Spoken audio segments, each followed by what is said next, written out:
Enchanter, come to me. Enchanter, come to me. Enchanter, come to see. Can you come to see? As you once were blind, in the light now you can see. In our strength we can rely. In history will not repeat. That little quest marker, so we're okay. And we're back to Amaranthine. The ancient graveyard, where dragons once came to die, is where an ancient illuvion is hidden. I might finish this in a single sitting. I just realized. I've been recording for like an hour and a half.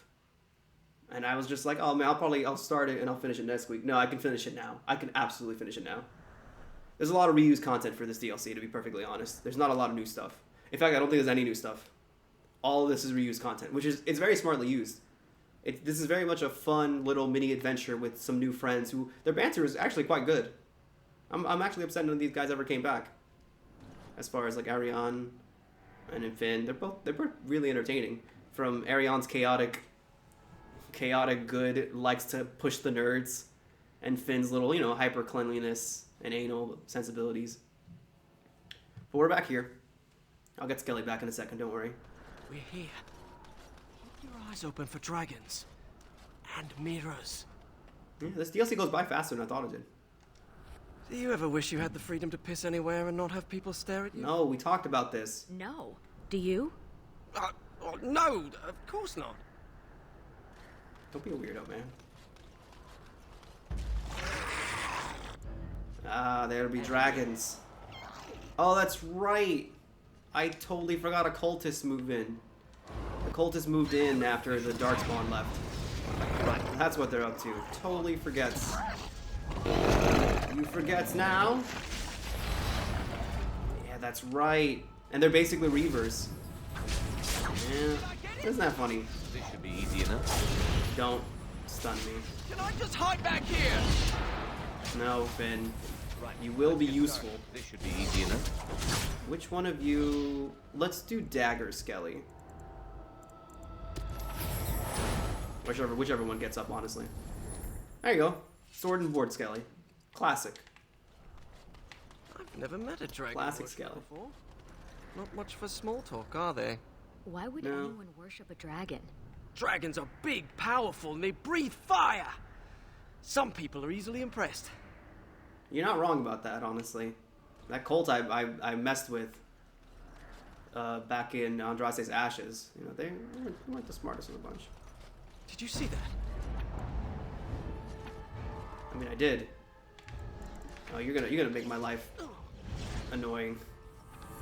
Here, let's just get you out of the way. As you wish. Oh, double stunned.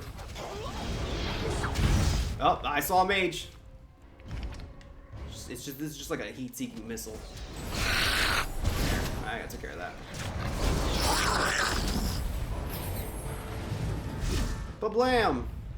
Oh, you're not dead. Gotcha. Oh, is that Skelly over there? It's dog. Oh! Down with you. Oh, no, let's wait. There we are. And then nothing.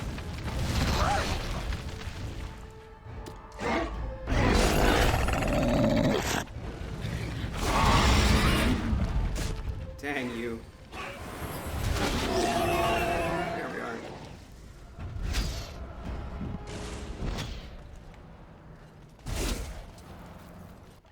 Yeah, the dragons just moved in. Just stop, drop, set up. I can't open that. Yeah. Dragonbone. This is where you get the Dragonbone Cleaver, too. Totally forgot. Totally forgot all this stuff. Man, there's so much stuff here for the DLC. I just realized. I'm not gonna need any of this. I'll be honest with you. I'm well stocked for like any situation. God damn it. You really miss a rogue. It's part of the reason why when I play Dragon Age 2 eventually, I'm probably gonna start as a rogue. Even though that actually has like significant like story consequences. Probably gonna do that. Oh, Skelly. Like father, like son. I would have died laughing if another one hit me right next to him. Oh, that would have been great. We're already at the end. Hey guys. Just wanted to let you know not to give up on your dreams. Like, even if you want to. Just don't. Alright, cool talk. Now this I'm a big fan of. This is one of the not reused sections of the game. I don't mean like environments. I mean like what we're about to see is something they created entirely new. I think it's a great addition to the Dragon Age lore as far as like things you see. Well, I'm just gonna let it speak for itself. What is that? A Varterol? It can't be. They're only legends. It is said they were rock and tree, wind and rain, given form and breath by the elven gods to protect their people. To protect their people? Then why does it look like it's going to eat you? So I think the Varterol is a pretty cool addition. The design kind of looks a little lazy, to be honest, but like I like what they tried to do with the design idea. So let's use it up. I think this thing likes to jump a lot, if I recall, and also do that, unfortunately. I think it just slows us, so I'm gonna help me and Finn out right now. Let's get started. Alright, guys, start attacking. This should be easy enough. And then, Finn, if you could... Yeah, here, start doing that. Victory shall be mine! Skelly, keep it preoccupied. Show me what you've got! I've got Spell Might on.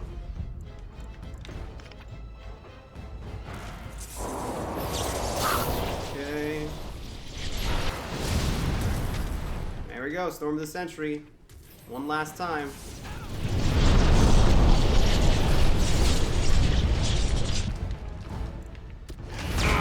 I think it's pretty cool. I think it's a pretty interesting boss idea, honestly. Like, just... basically, it's an elven golem. Oh my god. Oh, dragons are here. So yeah, it's got a weird thing where it's just like, it's just messing with dragons. You had it coming! Give me your energy. Oh, I was hoping to get both of you. As you wish. I should, you know what? Yeah, let me do this, because I'm running out of mana. Let's get started. I don't want to be caught unawares. Oh, it's almost dead. I'm just trying to get close to it, but it keeps jumping away. Right, jerk. As you wish. This should be I'm like easy looking the enough. wrong way and everything too. Right. Let's get started. On. Right. This should be easy enough. It's very spidery, I just realized. You know, maybe I overhyped this in my mind. I think this is one of the things nostalgia definitely kind of... It kind of looks like a person in the front half. With the arms. Varterol. According to Arion, the elven gods created Varterols to guard the elves and their artifacts. They're so rare, even the Dalish believe they're just legends. Why exactly it attacked even Arion, one of the peoples it created to protect, is anyone's guess. I actually have a theory. It's not a theory that's going to make any sense unless you play Inquisition. But... has to do with, like, in elven culture, what people think the Valis is for is kind of misunderstood, as we find out in the later lore. So it might be that, even though it saw her as an elven person, the Valis in lore might have marked her as something not exactly part of the traditional subset of elven people. That's as much as I can say without going into spoilers. But, yeah. I think that's it, though. I think the DLC's over now. Yup, it gets us right to the end. Right to the end. Wow. All right. Well, let's do it. Man, it's a lot faster than I remember it being. Let's, you know what? Let's turn everything off. Idle time is wasted time. Let's get on it. Just one last conversation. And there it is. You couldn't see behind the Broodmother before, but they did not put the Alluvion here. So this is, I don't even know if this little bridge area was here, because the brood mother was right here. Bark, bark, bark. Huh? What? I have a good feeling about this. All right, let's go.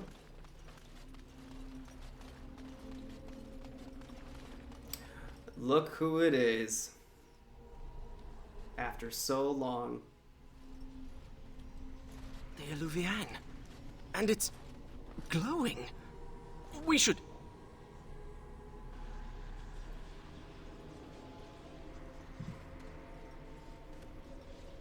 What's up? Long time no see, girl. 2 years, technically, in lore time. I think she's expecting you. Ask her about our book. Get to it. And the dog misses her, and she's actually happy to see it.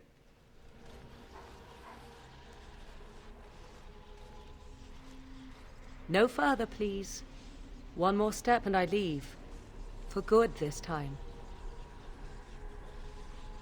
Hey to you too, Morgan. I assume you know what this is. I have gone to great You know, I'm kind of look like I'm wearing the Grey Warden armor. I'll be quiet about that. Give me reason and I use it, and you will not be able to follow.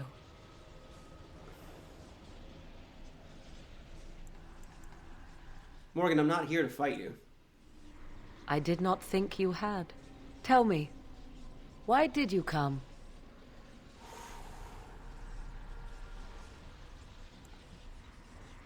So, I think I have the romance flag semi-checked because I have the ring.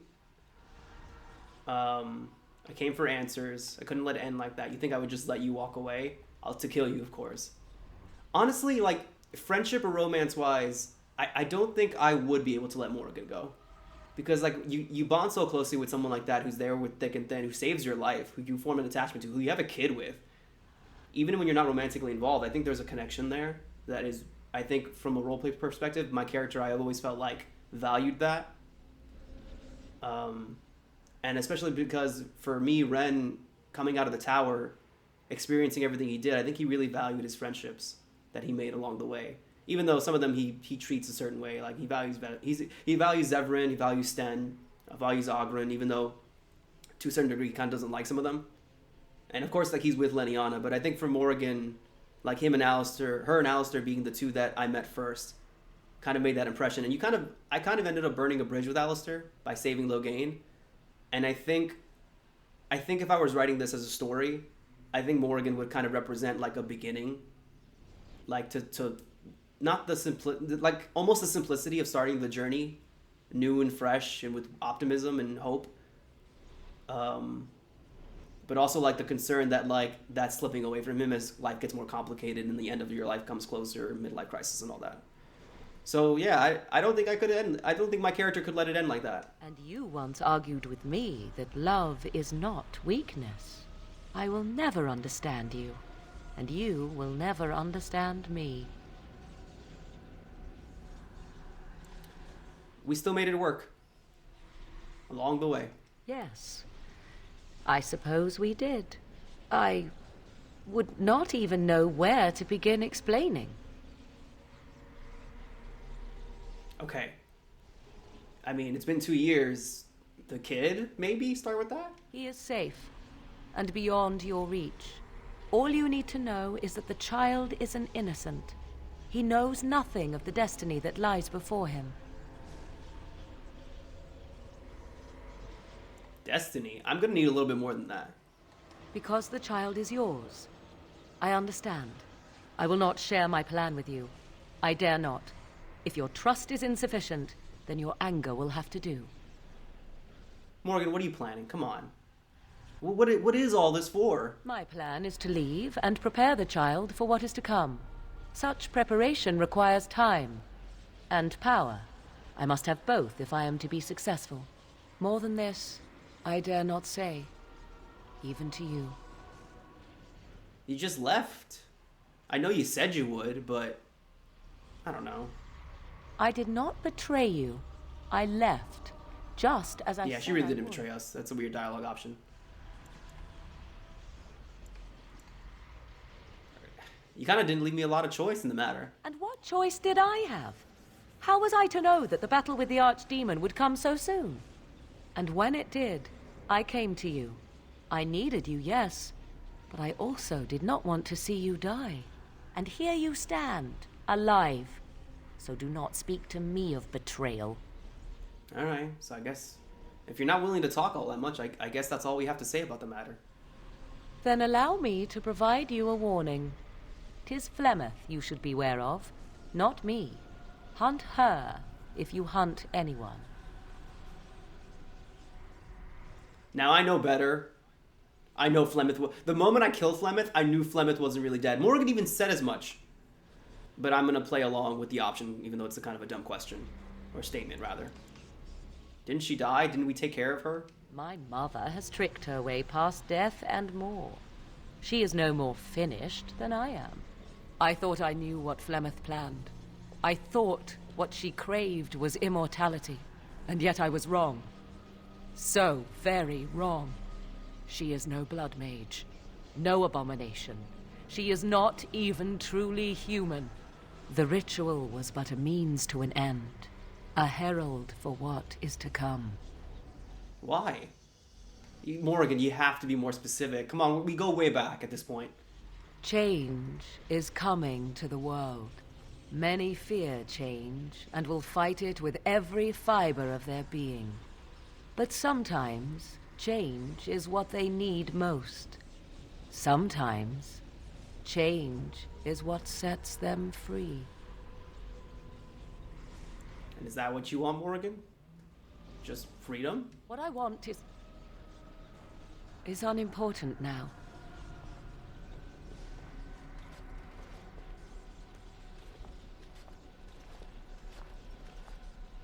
I cannot tarry longer. The time has come for me to go. So if your romance is in, you can go with her. And I'm not going to do it, unfortunately, because this character is with Leniana. But if I wasn't, yeah, my character would totally go with her. In fact, I like to kind of like... I'll admit I headcanon a little bit that this doesn't end here. Like, the two of them find a way to kind of stay in touch. But the other option is you stab her and push her through the mirror. Well, she falls through the mirror. But I'm going to say that now because that's the option. So that's it. You go with her, or you stab her and fall. She falls through, or you just let her go. So I'll just ask, am I going to see you again? Not if you are fortunate. There is one last thing I must tell you. If you will allow me. I left you a gift. The Dalish book is there, and something you will find of great interest. Oh, whoa, okay. Oh, okay. I might have mischecked that flag. Oops.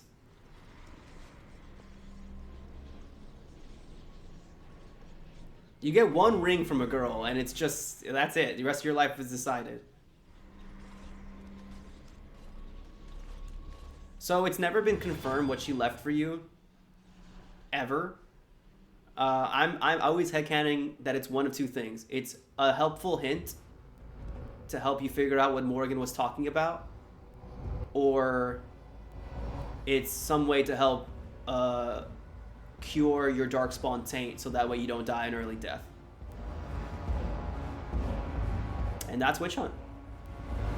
That's literally it. Unfortunate though it may be. Don't worry, by the time we get to... Oh man, I hope my flags are correct for that. I think it should be correct. Hope I didn't mess up my flags with that. That's fine. That's it. It's a short one. Took me less than 2 hours. I'm not going to linger as much on this one as I did the others' credits. Because this DLC was so much of actually just like teasing for the future. And I'm going to be perfectly honest, as someone who's played Dragon Age 2, all the DLCs, Dragon Age Inquisition, all the DLCs, her line doesn't make a lot of sense. And I know if you're in the comments, you're saying, what about the stuff with Flemeth that happens in the other games and in the end of Inquisition? And I'm like, that's still really vague, and it's not entirely clear what that's meant to convey, to be honest. I have a feeling that the writers wanted to do something vague, and a lot of writers do this. They make something kind of vague about a particular character or about a particular thing or place. That way it leaves an opening for, hey, we haven't decided what the thing is going to be yet, but we're going to make it seem big and important and secretive. And then that way when we actually figure out what we want it to be, we can pretend like we knew all along. And it's not a sneaky trick. It's not a bad trick. It's a very useful one when you haven't figured out a lot of your story yet. I do it. Lots of writers do it. As far as like kind of, it's J.J. Abrams' mystery box. You don't have to have an answer right away, but if you frame it as a mystery box, the audience gets hooked for what comes next. As far as I'm able to gather, because when you think about the actual events of Inquisition and what leads up to it, that's impossible to predict. It's impossible to predict how the DLC events of Dragon Age 2 Legacy actually lead into Inquisition's plot. That's impossible to predict from any type of magical standpoint, unless you can literally see the future. So my only theory, honestly, like actual theory, is that Morrigan did more research into what Flemeth wanted, maybe even went back to the Kakari Wilds, to her old house, to see more of Flemeth's grimoire and learn more about what was happening. Her epilogue in Origins does say that they thought they saw someone going over the Frostback Mountains into Orlais, so she's kind of back and forth there. We won't see any of Morrigan in Dragon Age 2. I'll say that right away. But we'll see as the story develops what ends up happening. I might reload that to check for... No, it's fine. It's fine. It's no big deal. I have my save already set up in the Dragon Age Keep, so everything's perfectly set up already. Oh, Yuri Lowenthal. That makes sense. I can hear it now. Yuri Lowenthal for Finn. Yeah, and Claudia Black. Again, crazy good performance. Corey English. Well done. Yeah, a lot of like little baiting, little mysteries to be solved in the future games. Not a lot in actual detail, and it's more like, honestly, it's not so much that the story actually happens in the way these esoteric or mysterious ways the characters phrase it, like the little prophetic way they talk. It's not so much that they actually know what happens. It's that they're kind of speaking for the writer, and the writer says something big is going to happen soon in the Dragon Age world, and they're right. But there's just no actual way to predict it, and even like Flemeth isn't actually really responsible for the events of Dragon Age 2. I mean, partially for Dragon Age 2, but she's not even really responsible for the events of Inquisition, so that's kind of a weird thing to say altogether. Because Flemeth actually hasn't been a threat in a long time in the Dragon Age setting. Since this game, she hasn't really been a major player. Oh man, the credit's already over. Yeah, it's a short game. Yeah, it's a short DLC. But that's it. We're done with that. Yeah, we gotta save that. Dang, yeah, it took us an hour and 54. Under 2 hours. Alright, so... No, that's it, though. That's it. So... Man, that felt like the shortest thing ever to go on. But, yeah, so that leaves a lot to be desired, obviously, with the next part of the Dragon Age series into Dragon Age 2. We'll pick up the... It's unfortunate because we're going to talk more about this as Dragon Age 2 actually comes along. Dragon Age 2... is not much of a sequel for Dragon Age Origins, I'll say that. It's more of a spin-off, honestly, that sets up some events for the later game. It's really an in-between entry, to be honest. It was... I'll reveal now that Dragon Age 2 was always meant to be kind of a smaller game, a more personal story that kind of sets up a lot of conflicts. And it wasn't meant to be as big as it was until Bioware kind of got the push to be like, hey, let's make this an actual like fully big release for the Dragon. Let's make this actually Dragon Age 2. Because it deviates a lot from what made Dragon Age Origins really good. I'll eventually play Dragon Age 2 for the channel, not for a little while though, to be perfectly honest. Because Mass Effect 1 is going to be coming out soon for the remaster, the Legendary Edition, and I'm going to be jumping on that. I don't even know if I'm going to play Mass Effect 1 and 2 back to back. I don't know that yet. I'm definitely going to play Mass Effect 1. I'm going to try and finish it really quickly, or at least just not. It's not going to be as long as my retrospective of Mass Effect 1, because I kind of... Like, this Dragon Age playthrough for me has been memory lane, going over the lore, having fun, joking around, examining the characters, talking about the game, decisions, the storytelling, and so on and so forth, and its theming. And what coming back to it kind of feels like. That's what a lot of me playing this game was. When I played Mass Effect 1 the first time on the channel, that was a lot of me talking about, like, the same way. Like, joking around, talking about the series, talking about the plot elements, the characters, the writing, how everything fits together, the theming, the plotting, the mechanics of certain things and how they work. So when I play Mass Effect 1 again, the Legendary Edition, that'll be me just kind of blazing through it for fun. To be honest, not a lot of whole talky bits will be in it. I won't sit there and stare at the same screen for 20 minutes like I did in this game. I won't spend an hour in the party camp in Mass Effect 1. Probably not. Maybe certain sections, but we'll see. Because I already did that the first time. So we'll see how much of the content ends up coming in for Mass Effect 1. But Dragon Age 2, whenever I get there, I'm going to go into a lot more detail like I did with this one, as far as like, here's this game, here's how it works, here are its strengths, here are its weaknesses, here are its ideas, and here's how it executes them, and here's how it kind of fails to execute them. I actually look back on Dragon Age 2 really fondly now, but it is not a good sequel to Origins. You don't get any selection for races, you don't get any selection for backgrounds. It's very limited in scope. And they've already said many times over that they don't want to do Origins again, as far as like the multiple Origins, because it's a resource sink, and I completely understand that. That is a legitimate resource sink. You're spending so much time developing areas of the game that they reuse now for the DLC and other content. You're spending so much time creating dialogue, characters, enemies, and set pieces that are like an hour and 2 hours long of every Origin that allows for variation in later parts of the game, that most players, let's be honest, are only going to pick one, and that's it, and they'll play the game once. Diehards like me, for the fans, for the game's fan base, will play every Origin at least once, and then pick their favorites, and then have different playthroughs. That is a minority of players. So I understand why they don't want to do Origins again. It's a resource sink, and they don't think it's worth it. I love the Origins. I think it's a good system. At the very least, I like what they did with Inquisition, about having, again, different backgrounds, and variants in terms of your character.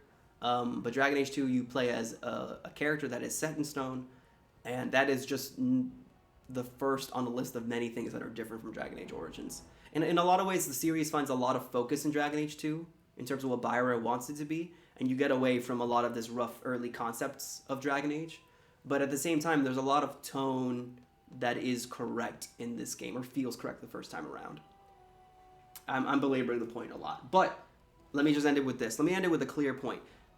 It was so much fun coming back to play this. It really was. It was a ton of fun to play this. Anybody that watched any part of this video at any time, thank you for contributing to one of the highest views videos on the channel, as far as the first episode of Dragon Age Origins, me playing it. I hope you guys stick around for more stuff. I plan on, like I said, hitting up the Mass Effect Legendary Edition. At least Mass Effect 1, I'm going to try and blaze through for fun content for the channel. Mass Effect 2, I feel like I'm going to feel the itch to play it. And if at that point I play Mass Effect 2, I don't know if I'm going to jump into Mass Effect 3, because I recently tried to do... I had my Mass Effect 2 playthrough ready to go for recording purposes, but I put it on pause, and like the Legendary Edition is coming out, there's no point. And I was playing through Mass Effect 3 just to get used to the game again, and I was just kind of like, it's so hard, because you play those games and you know how bad the ending is. And it's legitimately hard for me to play the game, at least Mass Effect 3, and like get to the end and be like, or get close to the end and be like, I'm just gonna have to suffer through that. There's a lot of good in those games. There's a lot of weaknesses too. But thanks so much for watching, sticking around. I hope at the very least, if I did anything, it's shown off a game that's at this point over 10 years old. And anybody that hasn't gotten a chance to play it, you really should. This game's a lot of fun. There were a lot of choices I didn't show off. This is not the be-all, end-all of story-driven games, but it is a good one if you're looking for any. So with that, I will sign off. I will stop wasting your time, let you go back to your day. Thanks so much for watching. I always wish I had more profound things to say at the end of these, but I don't. Bye! Enchanter, come to me. Enchanter,